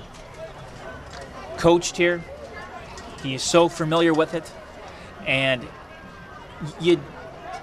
I kind of expected more so far out of Riverside in this game, but I think part of it just goes to show how really good and how special this Hilltoppers team is.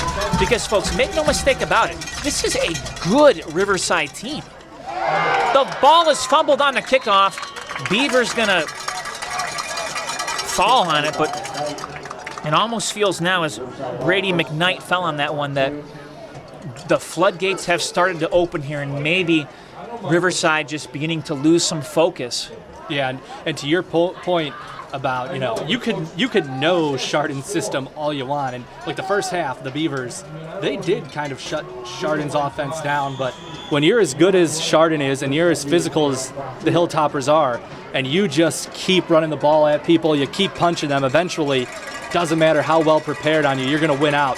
That's what Chardon does to almost everybody when they play them. Lolo from the gun, receiver screen ball is caught, making his way across the 30 down near the 32-yard line is Mason Stevens. That has been the most successful play for the Beavers, and I think that's the well they need to go back to. They need to go to those screen passes. You can pick up chunks of yards. You don't have a lot of time in the pocket to drop back, and the run game hasn't been successful, so quick passing routes, I think, is the key for the Beavers if they want to move the ball here and try to get back into this game. Lolo flushing out, feeling some pressure, and he is sacked in the backfield. Toppers defensive line bringing the pain as Evan Gardner got there and slammed him down. It's just been the story of the night, constantly under pressure, constantly on the run for Lulo, and he just hasn't been able to get anything going. No, he's going to be feeling it tomorrow morning. The Hilltoppers have been all over him.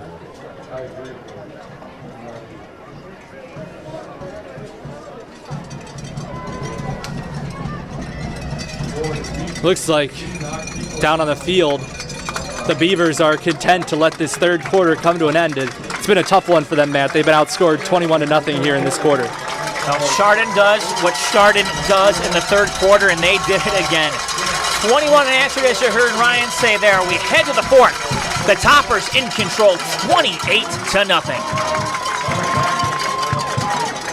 Folks, need to thank our sponsors because we could not bring you this game without their support. Our sponsors for tonight's football game include the Chardon Smile Center, also Junction Auto Family.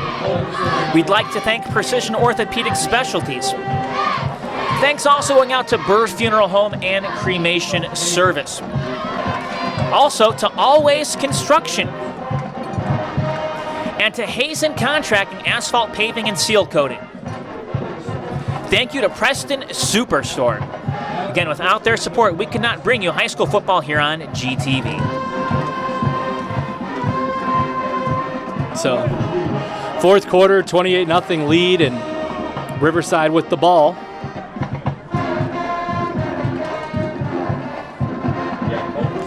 Well, Ryan, trying to solve that riddle of the Chardon defense is what the Beavers are trying to do right now. There's going to be a lot of teams scratching their heads when they're trying to figure out ways to attack this Hilltopper defense. Not trying to look ahead, but it does not get any easier because the next game on the schedule is a tough Mayfield team. Lulo has a man wide open down the field. The ball is intercepted. The Hilltoppers get another pick. Brady Toth trying to return it to the house. He's knocked out of bounds just shy of the 20-yard line. You were right. Francis got wide open. Looked like maybe someone missed the coverage to get him open, but Toth, the defensive back, runs all the way over from the other side of the field to pick that ball off, and things are really pushing in the Hilltoppers' direction right now. You mentioned they've had a running clock in all three games. If they score here, Matt, we'll have a running clock. Absolutely, but first thing first is they got to score. Hilltoppers, we're seeing it tonight, folks. This defense stepping up and making huge, huge plays. We got to block 51 here. Good call. Our back has to block. Can we talk to Flocko about the fact he doesn't know the route? Can we talk to Flocko about guys? Fetchick from the gun. Sends a man in motion looking to throw. Fetchick now going to step up in the pocket. Fetchick going to run left side across the 20 and taken out of bounds just around the 19. Good eyes by Fetchick there to see the hole open up in front of him, and he pulled down the pass attempt and decided to run it himself and picked up 6 yards. So we've said it all night. Good decisions by Fetchick down there on the field. He sees the whole field very well and made a good choice there. Just quiet on the Riverside side tonight. They just, unfortunately, have not had much to cheer about, Ryan.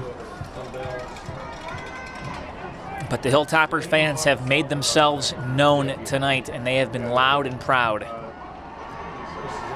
Their team giving them a lot of reasons to. Hilltoppers will hand the ball off, and seeing some new players start to get in this ball game and get a little bit of action. This little run up there brings up 3rd down and 3, but you mentioned the Chardon crowd tonight, Matt. Now, we're standing directly behind their bleachers, so we might have a skewed view of this, but it has felt like a Chardon home game tonight, at least from where we're standing, with as loud as this crowd has been. Did they blow the whistle yet? Yeah, they have certainly made it a lot of fun tonight for their team. No.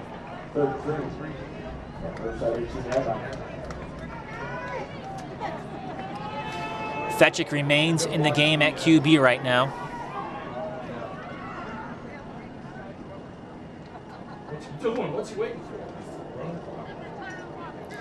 Toppers running the clock. Elliot Tominski in the game, and flag on the field. I don't think they got it off. No, that was a false. I think that was a false You're start. right, false actually. start. Yeah. Yep. So that started that place. That just didn't formulate correctly, and so it's gonna push them back 5 yards. So a legal procedure, the call going to make it 3rd down and 8 now for Chardon.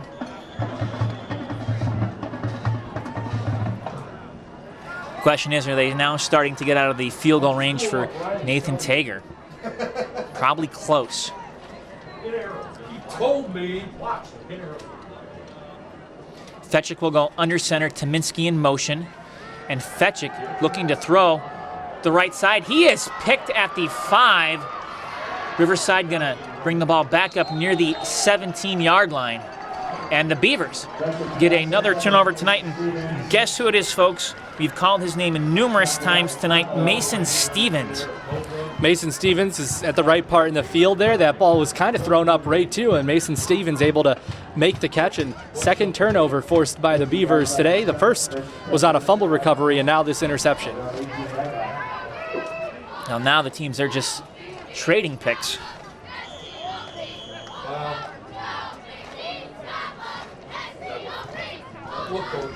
Number of interceptions here in the second half thrown by Riverside. That was the first Chardon's thrown so far in this second half.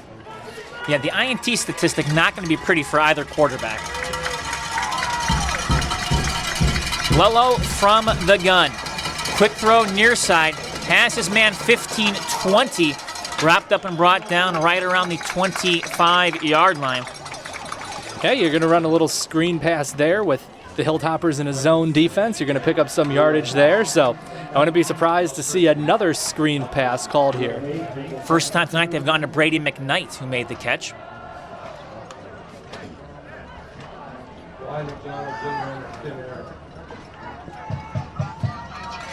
Twins near side, 2 receivers out on the far side of the field. Toppers making a quick defense adjustment. Ball on the ground, and Lolo has to fall on it. There's been a few times tonight that the Beavers have had some issues on the snap, and there you have the issue again, and Lulo is forced to fall on it. From 3rd and 2 to now 3rd and 8. And Riverside needing a big play here. Otherwise, we'll probably see the punting unit come out again. So it's Riverside now, letting a lot of clock run down as they're looking to the sideline to get their play and determine what they're going to do next. Another 4 receivers set for the Beavers. We've not seen them go 5, but a lot of 4 tonight. Lolo going to throw it over the middle. Is knocked away. More great coverage by the Hilltopper defense. It was Blake Barker who made that stop. Blake Barker's made a number of big plays, and he makes a big play again. He's able to read where the QB is going to throw. He's able to get a hand out there and knock it away.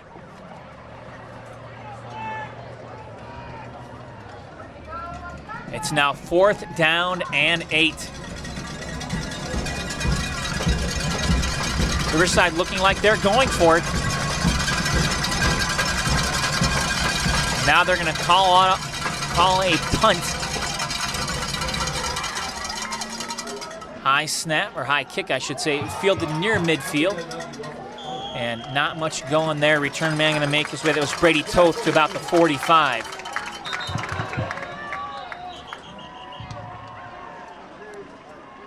Have a Riverside player down near midfield. And with that, we're going to take a quick timeout here on GTV.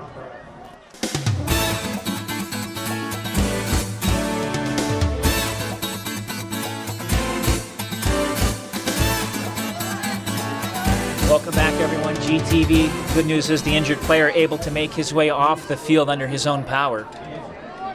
That is good news for the Beavers. Meanwhile, Chardon is starting a drive inside Riverside territory, up by 4 scores. 1st and 10 for the Toppers. Give us to Tominski, and Elliot Tominski, running room, breaks through to the 30. Tominski the 20, the 10, and brought down inside the 10. Great run by Tominski. He stretched that one all the way out, found some running room, and broke through that hole all the way up the field, nearly into the end zone. Great running there. Hilltoppers are bringing some subs in now. Tominski, one of them.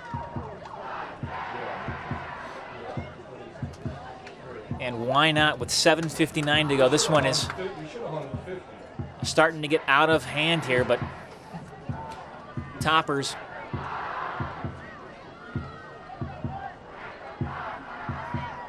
will give the ball straight ahead. Sean Carr.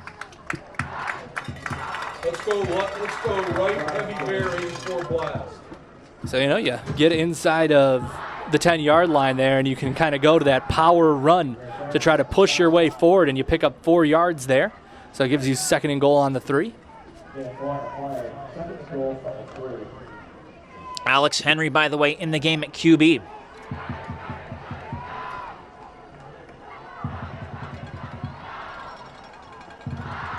Toppers 2nd and goal from the 3. They will hand the ball off into the end zone. Touchdown, Chardon.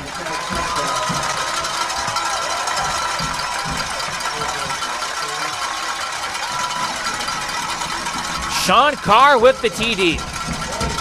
Good run, like we said, power football. You got the big run, and you got inside the 10-yard line. Then you go to the Sean Carr on back-to-back plays right up the middle, and Carr is able to get you across the line of the end zone and in. For the 4th game in a row, Toppers will get a running clock. I'm coming down with Titan cover.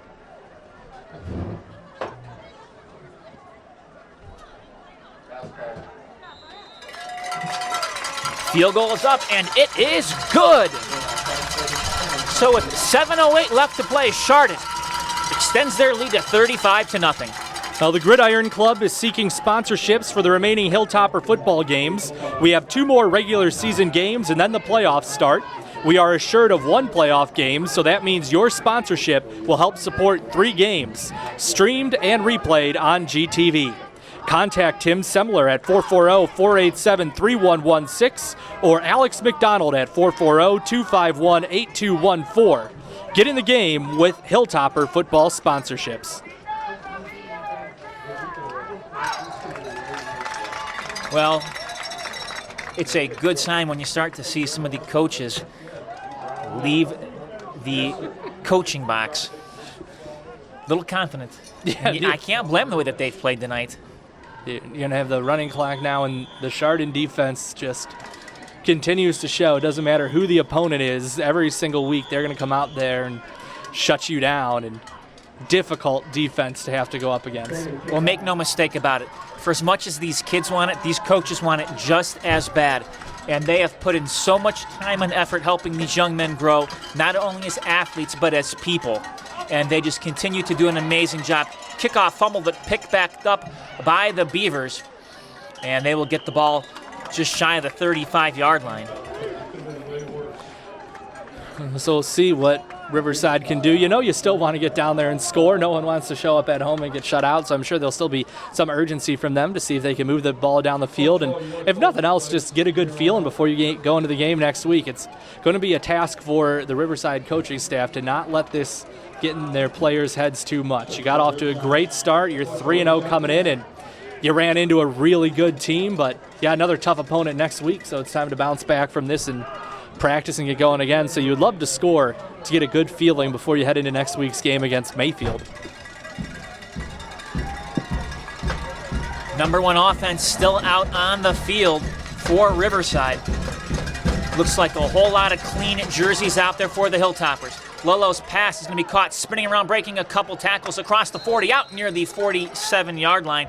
That should be should be close to a first down for Riverside. That marker's right on the 47, and yeah, they're going to move it. I mean, that's right where that yard marker was, so that's a 10-yard gain for the Beavers and a first down. Mason Stevens, a nice catch and spin there to pick up that first down. You look ahead to Riverside's schedule again, two games remaining in this one, but they have a game at Madison and then home to North. So, on all likelihood, if things play out the way that they should, they will be 5-1 heading into the postseason. Madison is having a not-so-good year, and we saw North just get pummeled by Chardon to open up the year.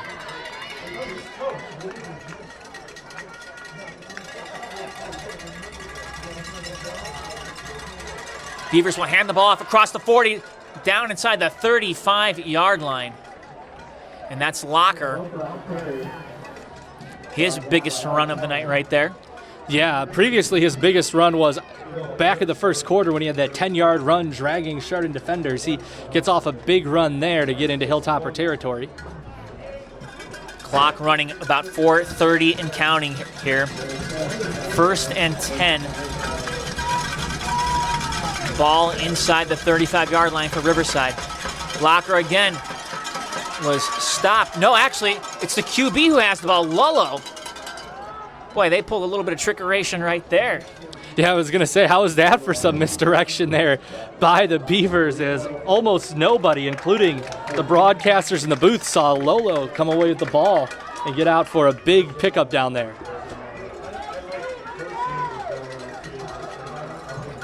So it'll be 1st and 10 from about the 20. Toppers defense trying to pitch shutout number 2, but they've got their hands full right here. They will fake the handoff. Lolo breaks one tackle, carries a couple Toppers with him out to about the 15-yard line.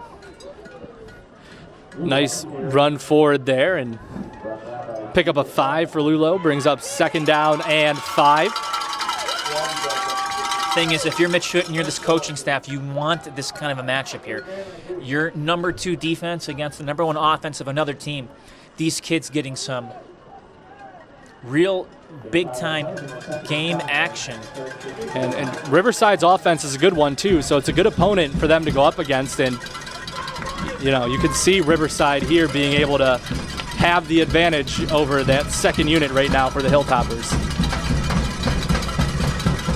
Lolo going to fake the handoff, looking to throw toward the end zone, and it is incomplete. It was a really dangerous pass into coverage there. 2 white jerseys nearby, but able to get it through. I think maybe the receiver was a little bit screened and unable to come up with the catch. It'll now be 3rd down and 5. Mentioned Riverside scheduling, folks. We should talk about the Hilltoppers. We'll do it after this play here. From the gun, Lolo looking to throw, receiver screen balls caught at the 15. Breaking a couple tackles inside the 10 toward the end zone. And it is a touchdown. Touchdown Beavers. Matthew Spofford with the 15-yard reception. Something to build on there if you're the Beavers. You get into the end zone here late in this game, something you could work on. And, you know, Matt, you mentioned with Madison and North coming up, you could still be 5-1 at the end of this season. So something for them to kind of remember that good feeling and get back to where they need to be in practice next week for the rest of the season.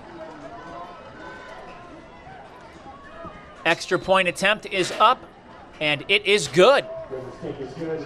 So with 2:14 left to play, it is Chardon 35 and Riverside 7, and that also now negates the running clock. That's right. The clock will stop again for the final 2:14, but Hilltoppers are exactly where they want to be. They've had a great game today. The defense was phenomenal. The offense, they just kept running it at Riverside, and then in the second half, the offense really broke through as well. And another all-around great performance from the Hilltoppers on their way to 4-0 in this pandemic-shortened season. Toppers playing as good a football as we've seen since the playoff run last year. And boy, you go back to that. Chardon had a rough start to the 2019 season. Midway through, a lot of questions. What's this team going to do? Coaching staff got that team turned around. They made it to the Elite Eight. This year, the kids haven't come out and said it, but you know that they want to at least get back to the Elite Eight, if not go farther. They think that this is a special team. Absolutely, and so far it's played out that way. It's going to be a little bit of a different playoff format, a different route to get there this year, but you know they have high hopes, and you've seen it come to fruition on the field today, and this team's come a long way from midway last season.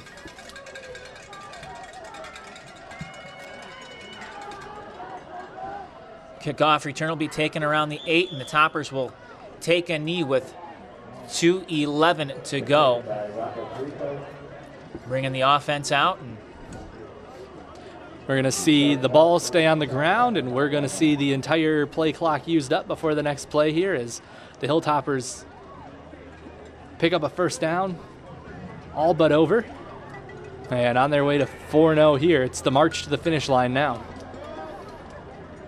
Alex Henry again going to remain in the game at QB.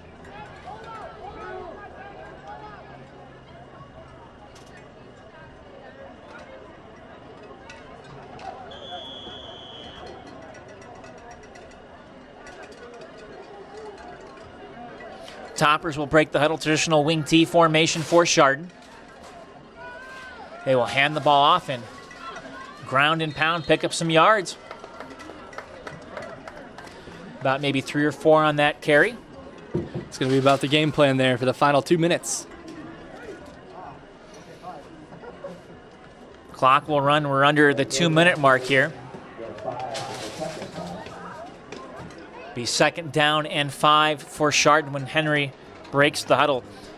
Ryan, if you're Chardon right now, you're going to enjoy tonight's game, but boy, you got a big one next week. It's the final home game of the regular season as Mayfield comes to town. And Mayfield is a team that, unfortunately, they had that handoff going to be coming near side. They are going to be a little bit shy of the first down on that run. But Mayfield, a team that could not play the first 2 games of the year. They were suspended, if you will, due to a couple of kids coming down with the coronavirus. But everything since then has been okay for Mayfield. They've played a couple games, and they have looked good, including a really big win. Toppers, Henry going to keep it himself, going right side. Henry, a lot of running room. Makes one tackle. Oh, I thought he was going to make the tackler and miss, but Henry breaks it to the 45-yard line, and that will about do it. Yeah, it was a great run for him. If he could have just broken that tackle, Matt, he would have gotten into the end zone for the touchdown, but still a great run to close out the game, and now the Hilltoppers can come out and put this one to rest. Indeed they can. Under 30 seconds to go. This is likely going to be the last play of the game. Hilltoppers going to let as much time go off the clock as possible. And I think now the officials have said you don't need to run another play, and that will do it. In a matchup of undefeated teams, the Hilltoppers come away victorious 35-7. We're going to take a timeout. When we come back, we'll wrap this one up here on GTV.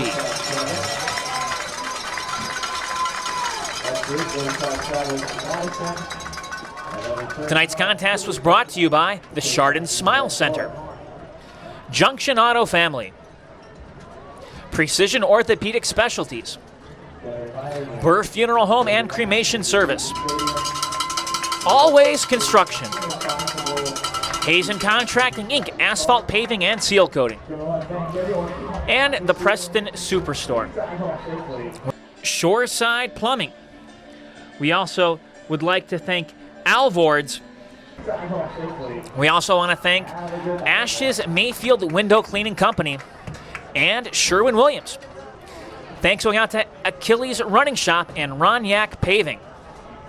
Also to McRae Metal Products Inc. and Osteo Strong. And of course, Brock Construction Company and the Chardon Gridiron Club. Ryan, you look at this contest and the Hilltoppers started out a bit slow, but once again they picked up steam in that third quarter. They just put this game out of reach. And, you know, Riverside, very good team. They came out with a defensive plan, and they executed it very well for most of the first half. But as we talked about in the game, the Hilltoppers, they're just going to keep coming at you, and they're just going to keep, running right at you, throwing punches, and eventually they're going to break through. And that's what the Hilltoppers have done in the third quarter this year in general, and it happened again tonight as they really pulled away from the Beavers in that third quarter. They just keep coming at you, and I mean, the crowd tonight for the Hilltoppers was great. At times, the Chardon crowd made it sound like we were at a Chardon home game tonight, Matt. They traveled so well, and just it all came together for a big night for the Hilltoppers. Absolutely. So congratulations to Coach Mitch Hewitt. Birthday boy, turning 40. What a present for him tonight. Final, again, Chardon 35 and Riverside 7. Thanks again to our sponsors tonight, including the Chardon Gridiron Club, and of course, here on GTV. I am Matt Jaworski. We want to thank executive producer Dave Jevnikar, our cameraman tonight, Chris Graw. We got to thank Spencer as well. Of course, our director, Brian Foster, and my partner tonight, Ryan Racky. On behalf of all the rest, we'd like to wish you all the best.